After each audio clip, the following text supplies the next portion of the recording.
At this point, the only component of the central nervous system we've discussed in any depth in this course is the spinal cord. The brain is far more complex than the spinal cord, and it has a far greater adaptability that results from the incredibly large number of neurons within the brain, as well as their complex interactions with each other. The brain contains approximately 20 billion neurons, and each of those neurons receives and processes information from thousands of synapses all at the same time. But that adaptability does come at a price. Adaptability requires multiple synapses and processing steps, and each synapse adds to the delay between stimulus and response. The spinal reflexes we've already discussed, on the other hand, provide an immediate stimulus response, which is much faster than what could be produced by the processing centers of the brain. The brain's external appearance almost hides its complexity and importance. Although an adult brain can easily be held by both of your hands, it contains almost 95% of the body's nervous tissue. Although it may sound like an odd analogy, a freshly removed brain has the consistency of medium to firm tofu. It is gray externally, and its internal tissues kind of have this tannish to pink color. And these two distinct tissue areas reflect the types of neurons that can be found at those locations. These two distinct tissue areas are referred to as white matter and gray matter. So gray matter is composed of cell bodies of motor neurons and the interneurons, as well as the dendrites and unmyelinated axons. And the gray matter is going to be found in the cerebral cortex, the cerebral or basal nuclei, and also the cerebellar cortex, which isn't shown in this picture, but you'll see shortly. Just a reminder that nuclei are clusters of cell bodies in the CNS, which we refer to, and we refer to these clusters of cell bodies as ganglia if we're talking about the PNS. White matter is composed of myelinated axons, and we can find this type of tissue in the internal white matter of the cerebrum that is deep to the cerebral cortex. The corpus callosum, which is a region of white matter that connects the right and left cerebral hemispheres, and the internal capsules, which are other areas of white matter that connect the cerebrum with other more inferior parts of the brain. This is showing a similar cross-section in 3 other parts of the brain. So here is our cerebellum, and as we can see here, there's also gray matter in the cortex and white matter in the internal region. But once we hit the brain stem, you can see how the gray matter is going to be found in the internal parts of that part of the brain, and the white matter is going to be found on the more outer edges. This becomes exaggerated a little bit more once we get down to the medulla oblongata, and then finally by the time we get to the spinal cord, you can see that the gray matter is very concentrated in the center and well separated from the outer white matter. You'll recall in our previous introduction to the nervous system, we discussed the concept of glial cells, other cells that are present in nervous tissue that are not neurons. We already discussed the roles of oligodendrocytes in the central nervous system and neurolemmacytes in the peripheral nervous system, and now we're going to be talking about the remaining 4 types as well. So before we get into those, I'd like to again watch just the small clip of the video we looked at before, kind of giving you a cartoonish animated introduction, and then we'll come back and discuss them in a little more detail. The type of cells you most likely heard of are the neurons, or nerve cells, which respond to stimuli and transmit signals. These cells get all the publicity. They're the ones we're always thanking every time we ace an exam or think up a snappy comeback to an argument. But these wise guys really account for just a small part of your nervous tissue because they are surrounded and protected by gaggles of neuroglia, or glial cells. Once considered just the scaffolding or glue that held neurons together, we now know that our different glial cell types serve many other important functions, and they make up about half of the mass of your brain, outnumbering their neuron colleagues by about 10 to 1. Star-shaped astrocytes are found in your central nervous system and are your most abundant and versatile glial cells. They anchor neurons to their blood supply and govern the exchange of materials between neurons and capillaries. Also in your central nervous system are your protective microglial cells. They're smaller and kind of thorny looking and act as the main source of immune defense against invading microorganisms in the brain and spinal cord. Your ependymal cells line cavities in your brain and spinal cord and create, secrete, and circulate cerebrospinal fluid that fills those cavities and cushions those organs. And finally, your central nervous system's oligodendrocytes wrap around neurons, producing an insulating barrier called the myelin sheath. Now, over in your peripheral nervous system, there are just 2 kinds of glial cells.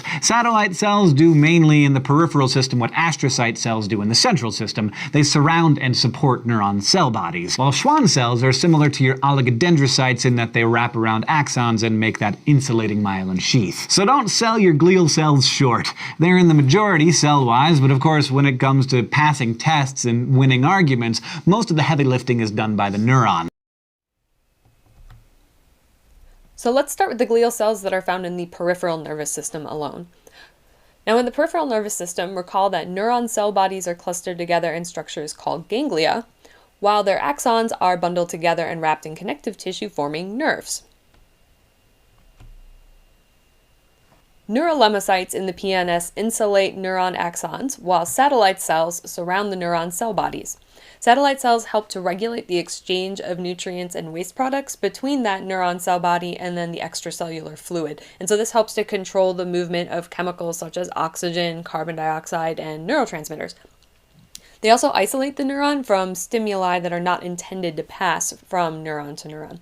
Because they're only associated with the cell bodies and not with the axons, satellite cells are only found in the ganglia and not in the nerves themselves. In contrast, the neurolemmacytes are only going to be found in the peripheral axons and not the cell bodies. In the central nervous system, we are going to find oligodendrocytes, which myelinate the axons, and we've already talked about those, but also microglial cells, astrocytes, and ependymal cells. And we're going to start with those astrocytes.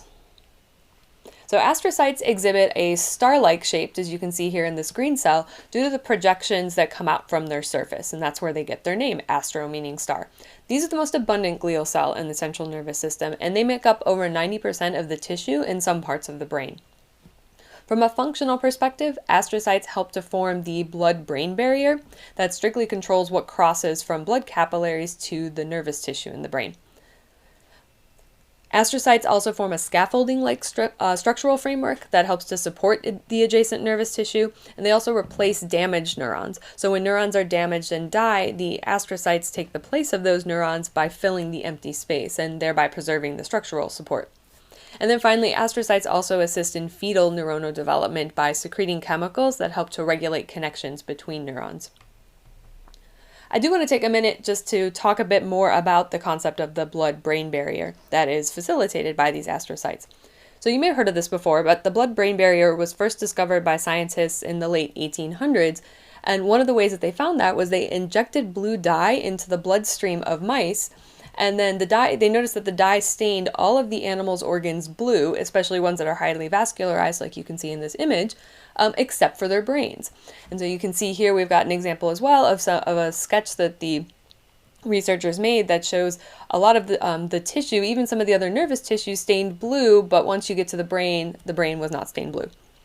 And then in a follow-up experiment, they actually injected that same dye into the brains of the mice, and this time they saw the exact opposite. So the brains turned blue, whereas the other organs did not. So what was the cause of this? The endothelial tissue that forms the capillaries in the brain has small spaces between each individual cell so that substances can move readily between the inside and the outside of the vessel. However, in the brain, the endothelial cells fit tightly together so substances can't pass out of the bloodstream very easily. This image here is showing you an example of a capillary with several of these star-shaped astrocytes that are surrounding them. So what is the purpose of this? Well, this helps to prevent most toxins that may be present in the blood from reaching the brain, such as waste products and certain drugs. Now, very small and or fat-soluble molecules are still able to slip through, such as many types of antidepressants, alcohol, cocaine, and some hormones. But larger molecules, on the other hand, need to be shuttled through. It's kind of like protein taxi cabs, if you want to think of it that way. Some drugs, such as methamphetamine, also have the ability to make this barrier more leaky and can cause permanent damage to it. So the effectiveness of this barrier can be both a blessing and a curse. For example, this blood-brain barrier acts effectively to protect the brain from circulating pathogens, and therefore blood-borne infections of the brain are quite rare. But infections of the brain that do occur are often very difficult to treat because antibodies are too large to cross the blood-brain barrier. In addition, it can also prevent certain chemotherapy drugs from reaching the nervous tissues, which is one of the reasons that brain tumors can be so lethal. Another classic example is that of oxytocin. Oxytocin is a hormone, and as you can tell by this chemical structure, it is quite a large molecule, so it makes sense that this is one that is not easily doesn't easily diffuse across the blood-brain barrier. Oxytocin is a hormone that's released by the posterior pituitary, which is adjacent to the hypothalamus in the brain, and it plays an important role in maternal behaviors and social bonding. Typically, it's not an issue for oxytocin to get to the brain because it's already produced in that region. It is released into the bloodstream, but it seems as though it passes much more easily into the blood than it does out of the blood. Now, it's released into that bloodstream as a hormone in response to things such as the stretching of the cervix or the uterus during labor, because it actually causes these contractions during the second and third stages of labor. And it also helps with the stimulation of milk production during breastfeeding as part of this positive feedback loop. And also helps with some other maternal behaviors such as bonding. Now, if for some reason during labor it's necessary to give the mother a synthetic form of oxytocin, that has to be administered to induce the labor, it can enter the bloodstream and have that effect on the uterus, but it doesn't make it to the brain because of this blood-brain barrier. And because you don't have this positive feedback loop occurring, that loop is being disrupted, so the pituitary gland actually isn't triggered to release, for example, the endorphins that serve as natural pain relievers. And in addition, the presence of that synthetic oxytocin can also trigger the brain to produce less. So it can potentially damage the effects on bonding and maternal behavior. So that's why some women who have to have labor induced tend to also need higher amounts of painkillers because their brain isn't taking care of that naturally for them, because that synthetic oxytocin can't make it into the brain. And then the microglial cells. These are the smallest glial cells that are produced in the bone marrow, and then they migrate to the central nervous system, where they essentially act as a mobile security force. So they go around and they phagocytize cellular debris and waste, including viruses and microorganisms, even some tumor cells. But only about 5% of the CNS glial cells are microglial cells. But when the CNS is infected or injured, this percentage can increase dramatically. In this image that you see here, all of those little blue dots are mostly the nuclei of oligodendrocytes within the white matter of the brain, but all of those other little darker reddish brown spots that you see there, those are the microglial cells. And last but not least, the ependymal cells. Ependymal cells are ciliated cuboidal epithelial cells that line the ventricles of the brain and the central canal of the spinal cord.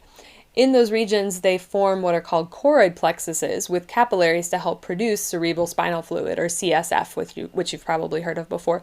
CSF acts as a cushion or a buffer for the brain and provides kind of a mechanical but also immunological protection to the brain inside the skull. So what exactly is a brain ventricle?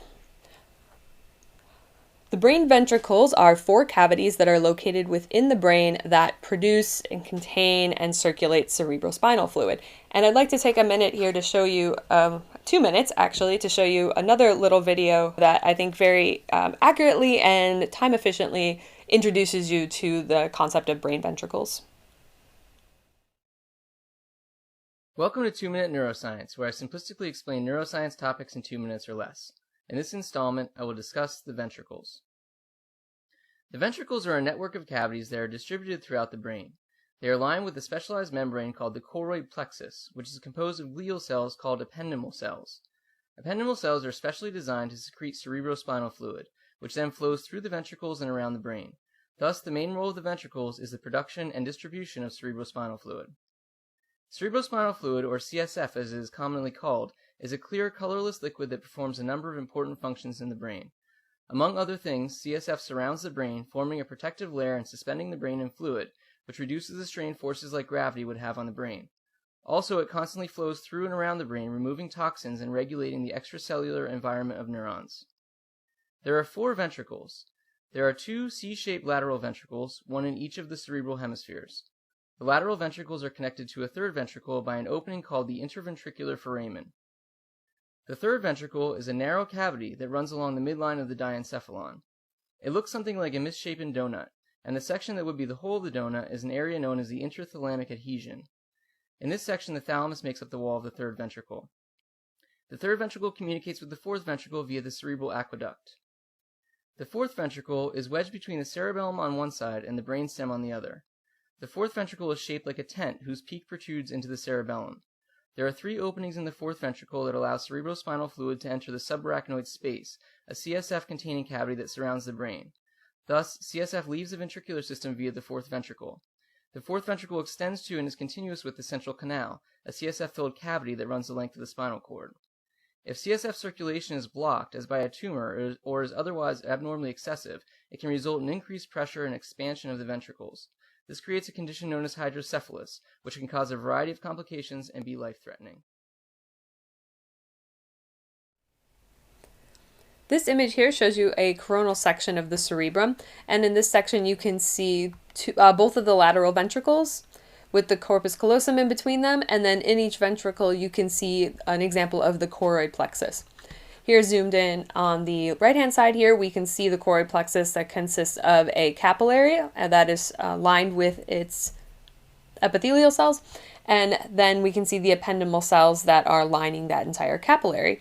And so that cerebrospinal fluid is going to be formed from the plasma that is in the blood, that is then going to go through those ependymal cells and through some additional secretions there, form that CSF that's going to then enter the ventricle and be circulated throughout the brain and central canal of the spinal cord. Gliomas are tumors of the glial cell. When you hear of brain cancer, most of the time it is a glioma that is being referenced. If you recall, neurons are, for the most part, non-mitotic, and because cancer and tumors result from uncontrolled cell division, most of the time it's not neurons that are dividing out of control because they're not dividing in the first place. Glial cells, however, are mitotic and do replace themselves on a regular basis. So when those cells end up with some kind of mutation that disrupts the cellular division regulation, you can end up with tumors that consist of glial cells. A few examples for you. Oligodendrogliomas are glial cells that result from the uncontrolled division of oligodendrocytes. Ependymomas, as you might guess, are from ependymal cells, and astrocytomas are from astrocytes. Astrocytomas are the most common type of brain tumor in both adults and children. A glioblastoma specifically is a grade 4 astrocytoma that is very fast growing when has very abnormal looking cells. Unfortunately, glioblastomas are usually fatal within about 18 to 24 months of diagnosis. This here is showing an MRI of an individual's brain. You can see how this is in about mid-May of 2008, and you can see the start of a tumor right there. And then this image on the right is just over a month later, and you can see how massive that's grown in just that short amount of time. Because of the way that they invade neighboring neurons, it's almost impossible to get out or kill every cancer cell in a glioblastoma, so recurrence is almost inevitable. You've probably heard of several people that have died from glioblastomas, especially in American politics. Ted Kennedy, Beau Biden, and John McCain all died from glioblastomas.